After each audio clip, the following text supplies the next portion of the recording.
Bienvenue à Brothers View, un podcast où on essaye d'apporter différentes perspectives. en regardant un point de vue biblique. Moi c'est Raphaël, Moi, c'est Michael. et pour le deuxième épisode sur le thème des relations, on parle de mariage. Après d'avoir parlé des couples, maintenant, l'étape suivante, mariage. Qu'est-ce que c'est un mariage, Michael? D'un point de vue juridique, c'est une relation où c'est un statut qu'un homme ou une femme peut recevoir en mariant une autre personne.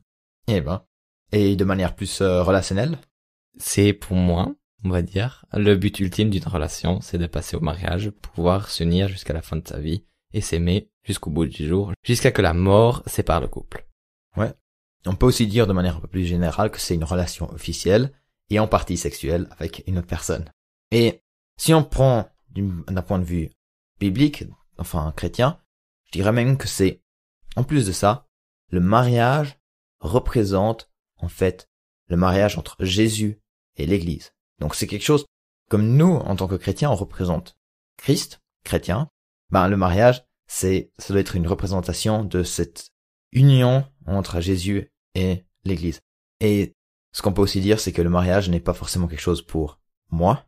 Dans le sens, si moi je me marie, c'est pas pour mon plaisir, pour mon bonheur. Ça, c'est tous les bonus, mais c'est vraiment pour se donner en fait à l'autre personne. Complètement. Tout à fait. Donc c'est pas un acte égoïste. Alors, bon, comment est-ce que ça commence le mariage? Pour moi, on peut tenir compte de 3 points de vue. Comme j'ai dit au début, le point de vue législatif, on est marié quand on se marie dans le sens avec un état, dans l'état civil. Mhm. Mais là, il y a aussi après la question, est-ce que c'est le mariage qu'on avait d'avant et ça représente toujours le même mariage? Après, le deuxième point de vue, c'est que on est marié lors d'une cérémonie, qu'on est marié devant Dieu et l'assemblée. Mhm. Et le troisième point de vue, c'est on est marié après avoir passé à l'acte sexuel. Ok. En fait, moi, quand j'avais un peu réfléchi à ça, j'ai pris l'idée de la cérémonie et puis l'acte législatif, enfin la cérémonie législative, un peu ensemble. Pour moi, c'est un peu la même chose. Voilà. Oui, la plupart du temps, on se prend ensemble. Mais, en tout cas, oui, il y a aussi ce point de vue, on peut dire, l'acte sexuel fait l'union. Si on regarde justement de manière bibliquement, on revient justement à cette idée, voilà, il n'y a pas de couple avant le mariage. Parce que, traditionnellement, les filles et les garçons se mariaient entre 13 et 18 ans. Donc c'était pas forcément, voilà, ils avaient pas forcément le temps de se connaître de manière un peu plus comme nous on voit quand quelqu'un est en couple. Il y a encore d'autres sources qui disent que c'est à partir de 25 ans, les garçons, parce qu'ils sont un peu plus matures à partir de là, les filles sont plus matures avant, mais bon. En tout cas, c'est plus tôt que ce que nous on a l'habitude. Et en plus de ça, donc, voilà, ils se marient, voilà, point barre, ils partent, ils ont aussi notre perception de l'amour. Si vous vous souvenez de l'histoire entre Isaac et Rebecca, t'as en fait Abraham qui envoie son serviteur parce qu'il veut que Isaac se marie avec quelqu'un de son pays et pas du pays où ils sont. Donc le serviteur, il va aller chercher vers la famille. Il demande à Dieu qu'il puisse montrer la femme et afin que ce soit afin que la femme puisse donner de l'eau à lui et au chameau. Et après t'as Rebecca qui sort et puis après que le serviteur demande, il fait ça et puis il loue le Seigneur. Il dit voilà, je suis en train de rechercher la femme pour mon maître Isaac. Ils sont de la même famille. Elle accepte et en fait là ils ont pas le temps de se connaître avant. Elle accepte parce que déjà c'est un peu traditionnel que voilà c'est une autre coutume. On se met ensemble parce que c'est la famille qui veut et surtout l'idée de l'amour c'est pas que l'amour est par rapport aux émotions mais c'est en fait l'amour vient par le temps et par les actes d'amour. Donc voilà, c'est biblique. Si on veut parler de manière biblique, mariez-vous à 13 ans. Donc voilà. Mais pourquoi en fait on peut dire que l'union commence après l'acte sexuel, Michael? Alors, un des versets qu'on pourrait interpréter dans ce cas-là, ce serait Genèse 2:24. C'est pourquoi l'homme quittera son père et sa mère et s'attachera à sa femme, et ils ne feront qu'un. L'homme et sa femme étaient tous les deux nus, et ils n'en avaient pas honte. Je pense que ça c'est un peu trop. tous les deux nus, etc. Ça c'est après, c'est dans Genèse. Mais oui, enfin ils feront que un. Ouais, je pense. C'est ça, il y a ce côté que ils feront que un, et dans le sens que c'est à ce moment-là qu'il y a le changing moment Mhm. du mariage. Parce que tu partages cette ultime chose, et il y a aussi, dans d'autres versets, je crois, il parle de chair qui feront qu'un, je crois, dans le Nouveau Testament, si je me rappelle bien. Parce qu'ils reprennent oui. ce verset, Oui, ils reprennent ce reprends. verset, et ils parlent de ça, et c'est là où on peut interpréter ça, où ça ferait qu'un. Mhm. Mais il y a aussi un autre verset où on pourrait comprendre que c'est pas le cas, que la relation sexuelle est en gros dans le sens d'un mariage. C'est en gros dans 2 Chroniques, on voit que Dieu n'assimile pas les relations sexuelles au mariage, car dans l'Ancien Testament, il distingue souvent une épouse d'une personne concubine, d'une servante ou d'une deuxième femme, parce que dans 2 Chroniques 11-21, décrit la vie de famille d'un roi. Roboam aimait Maca, fille c'est non, purée. Fille d'Abisaloam, plus que tous ses femmes et concubines, car il avait 18 femmes et 60 concubines. Dans ce verset, les concubins qui ont eu des relations sexuelles avec le roi, Roboam, ne sont pas considérés comme des épouses. Et dans ce sens, on peut dire que la sexualité n'est pas un mariage, parce que sinon on aurait dit, le roi a mutantes époux, parce que ce serait un acte de mariage, faire l'amour ensemble. Alors pour ça, il y a aussi cette fois dans le Nouveau Testament où Paul parle quand les personnes font un acte sexuel avec avec des prostituées, ils s'unissent quand même. Et du coup, c'est une union qu'il ne faudrait pas faire. Donc je vois le point, mais je pense que c'est surtout une question de terme, on va dire ça. Oui. Dans ce point de vue, moi j'ai encore entendu que Cantique des Cantiques, c'est un livre poétique, romantique, entre 2 amoureux. Et en fait, je n'ai pas trouvé vraiment des sources qui confirment ça, mais il y a une possibilité d'interprétation que il passe à l'acte sexuel avant le mariage, parce que ça pourrait faire référence à à une loi.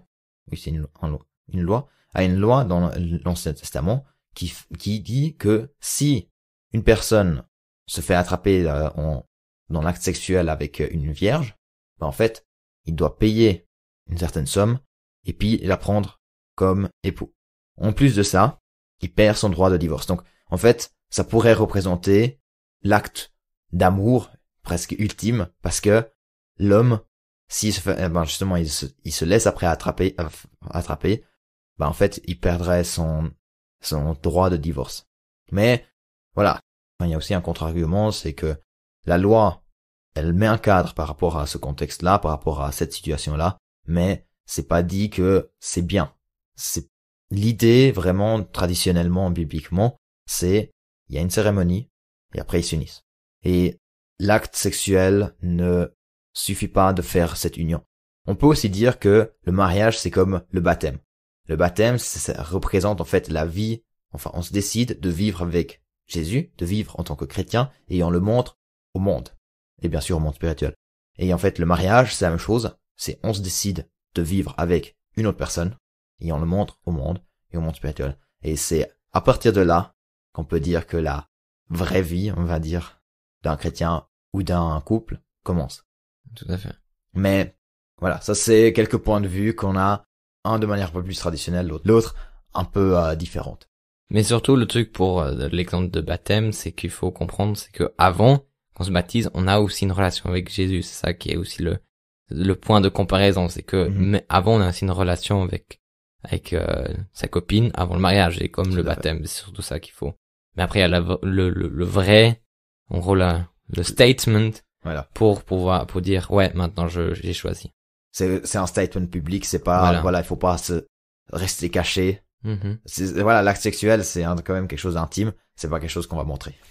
Et si on veut parler des fiançailles, qui sont aussi classiques dans notre vie d'aujourd'hui, ils avaient avant, ou c'est normal de se fiancer avant de se marier, avant, ça avait un point clé, C'était en gros le temps où les papas, les pères des deux amoureux négociaient le contrat.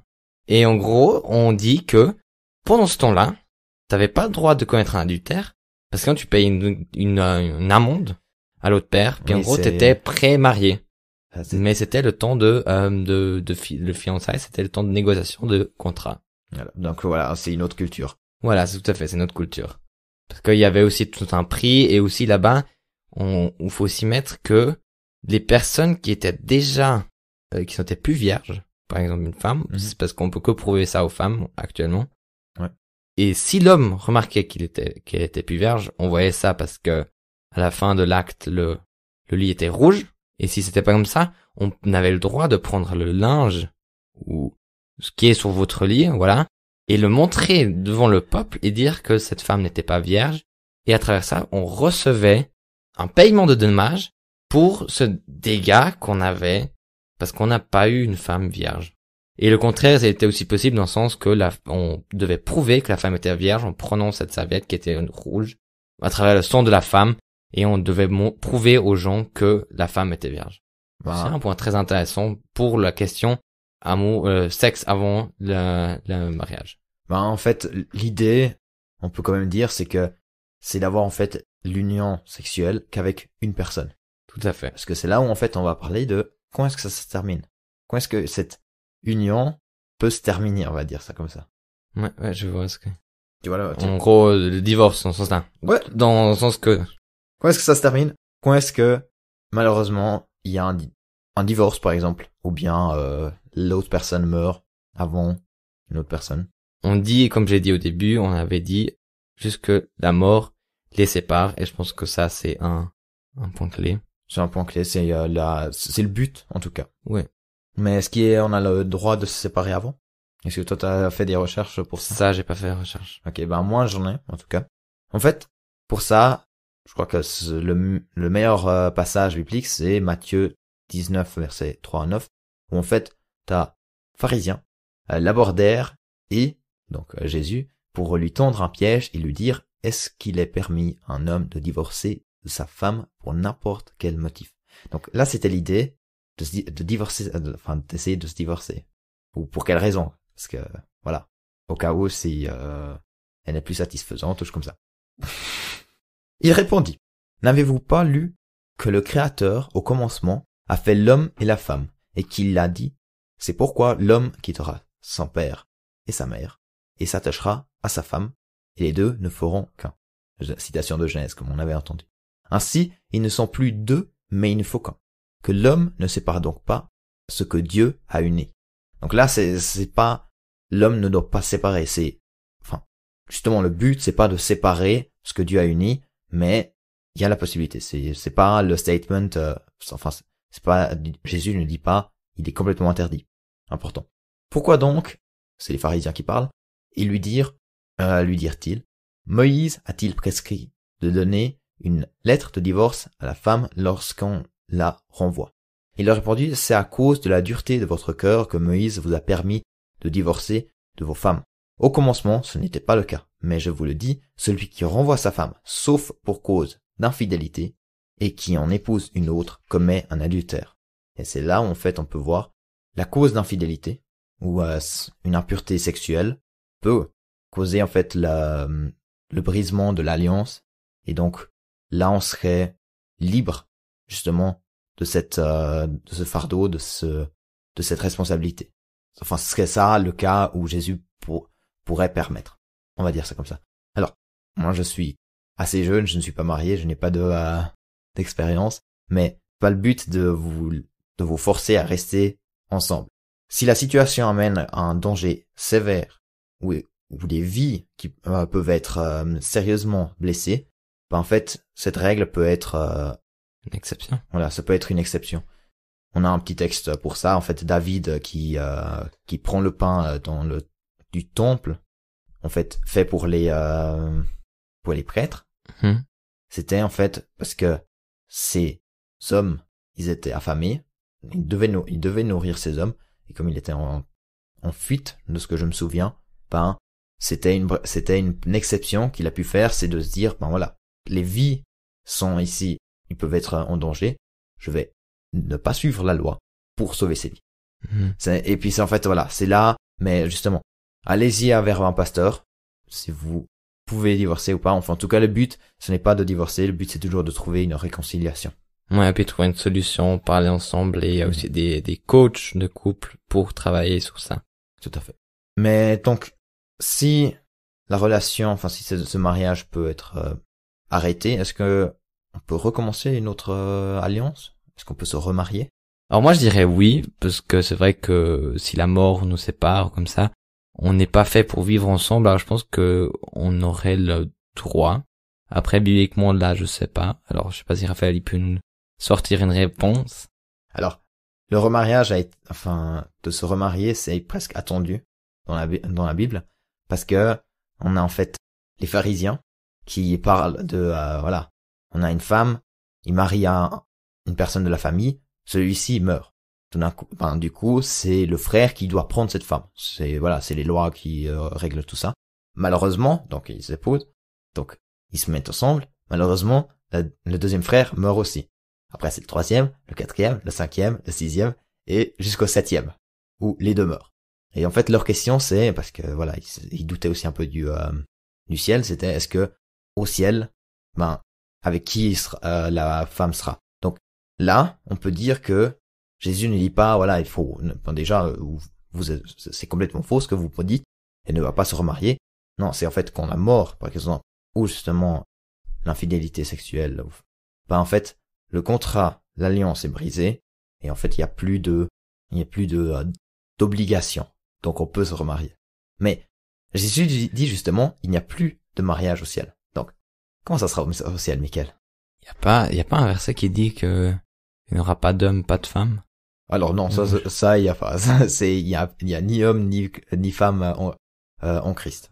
Ah, ok. Mais c'est pas, on sera pas asexuel au ciel. Ah. Enfin, de ce que je comprends. Après, voilà. Peut-être ce sera peut-être plus utile, plus nécessaire. Moi, je me suis dit, si le mariage, c'est la représentation de Christ et l'Église, en fait, comme on sera au ciel, où Christ et l'Église seront ensemble, c'est plus nécessaire. Ouais, c'est vrai. Non, ça c'est vrai, c'est une bonne image. Mais alors, est-ce que on peut avoir une relation comme Adam et Ève avaient au jardin? Aucune idée, sérieusement. Le ciel, je crois pas qu'il y a, malheureusement, il n'y a pas beaucoup de versets. Enfin, Jésus n'a pas beaucoup dit, voilà, ce serait comme ça au ciel. Malheureusement, donc, on sait qu'il y aura pas de mariage. Ouais, tout à fait. Dans le sens, l'alliance du mariage n'existera plus. Voilà. C'est le seul truc. Est-ce que tu avais encore quelque chose à dire par rapport au mariage? Non. Donc voilà, ça c'est un peu toute la théorie. Qu'est-ce qu'on va dire de manière pratique, Mickaël? Qu'est-ce qu'on apprend de tout ça? Surtout la question, c'est pratiquement, c'est-à-dire jusqu'à où on peut aller et comme couple, et on va pas dire qu'on est des experts des couples, mais qu'est-ce que c'est un peu nos conseils ou mes conseils peut-être plus sur jusqu'à où on peut aller et jusqu'à quoi, sur quoi il faut se veiller. Voilà.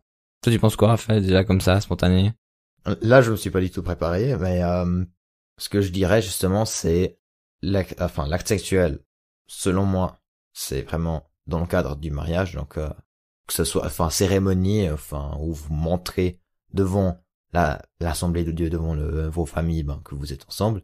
Mais après, pour moi, tout ce qui vient avant, ça faut regarder dans votre couple, quoi, dans votre relation. Moi, là, il y a pas de verset clé ou la théorie, ça vient à la pratique où malheureusement je n'ai pas encore beaucoup d'expérience. Mickaël.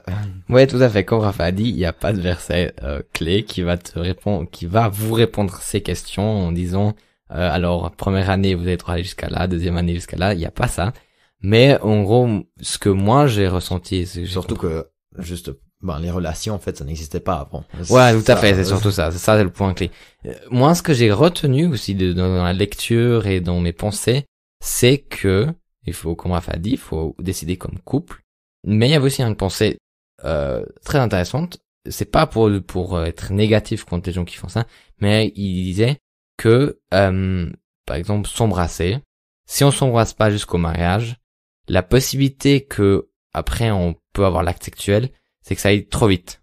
Et que la femme ou l'homme, surtout la femme, parce que les hommes ont beaucoup de Ouais, ils ont moins de peine. Ils ont moins de peine, mais que la femme soit un peu surpassée par la vitesse que ça va, parce que c'est sûr que même moi, j'ai remarqué, un bisou au début, c'est pas le même bisou qu'on après une année.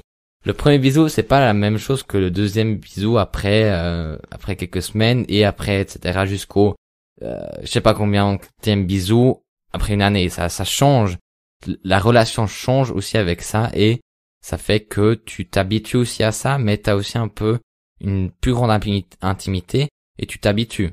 Au début, tu tiens les mains ou tu donnes la main, tu fais un petit bisou sur la joue, mais voilà, faut aller petit à petit, pas de bébé, on pourrait dire.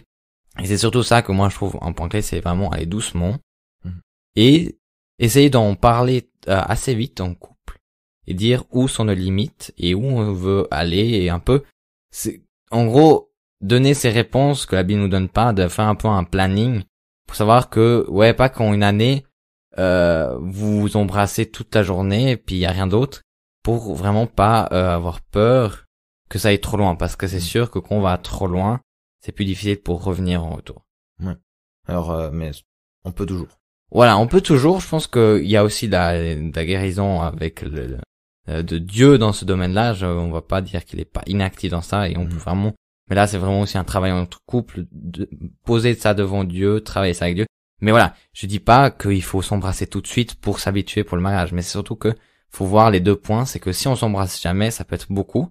Mais si on gère bien ça, on gère bien l'entrée dans ce jeu, on va dire dans cette nouvelle vie en tant que marié, ça va très bien. Mais il y a beaucoup de couples qui sont après tellement précipités pour passer à l'acte sexuel que ça peut être beaucoup et trop. Même, justement, c'est pas forcément l'acte sexuel qui met le couple ensemble.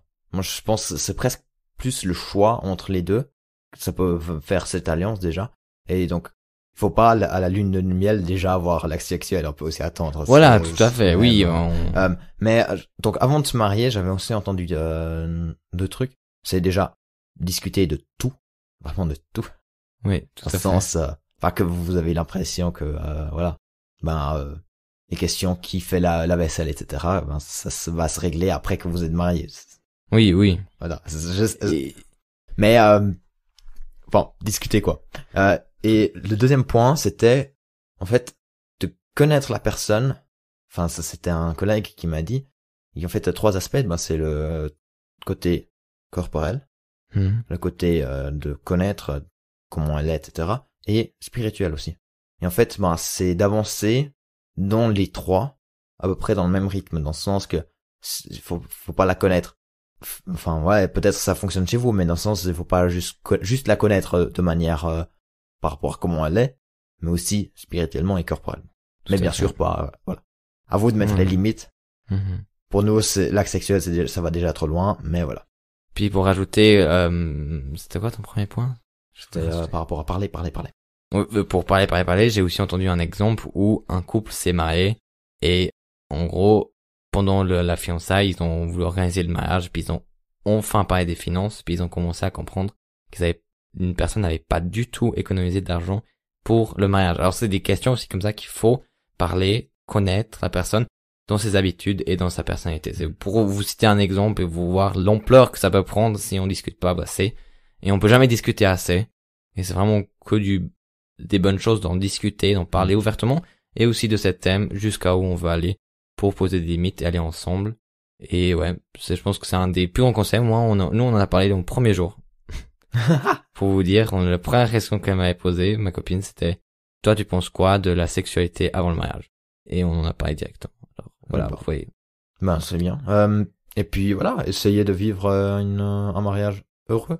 Et dans le sens vraiment de mettre la vie et le bonheur de l'autre personne en avant, comme on est appelé à être en tant que chrétien, de servir les autres et pas nous-mêmes. Voilà. Je crois que c'est la fin de notre deuxième épisode sur notre série. Tout à fait, je pense. Donc, pour vous rappeler, à la fin de cette série, il y aura un FAQ. Vous pouvez poser vos questions sur notre story Instagram. On a un nouveau compte Instagram de Brothers View. Brothers.view, tout à fait. Et puis, si vous ratez la story, vous pouvez toujours encore nous poser les questions en direct. Voilà, tout à fait, par message. Et on vous répondra positivement pour vous dire qu'on a bien lu votre question. Et puis, vous pouvez aussi nous partager plein d'autres choses, où vous regardez notre podcast, qu'est-ce que vous faites pendant que vous regardez le podcast, ou d'autres questions. Voilà. On est ouvert à tous. Et Ou des des feedbacks. remarques. Ou des feedbacks, des remarques, des feedbacks, Tout à fait. ou bien qu'est-ce que vous avez pensé? Est-ce que il y a quelque chose qui vous a dit, vous avez dit, vous êtes complètement pas d'accord, je sais pas. Ben voilà. Ou des points où il faut plus d'approfondissement. On peut aussi. On approfondit volontiers pour vous. Ouais. Tout ça dans l'épisode de FAQ, mais d'abord, il y aura encore d'autres épisodes qui viennent. Alors, Merci de nous avoir écoutés. et au prochain épisode de Brothers View.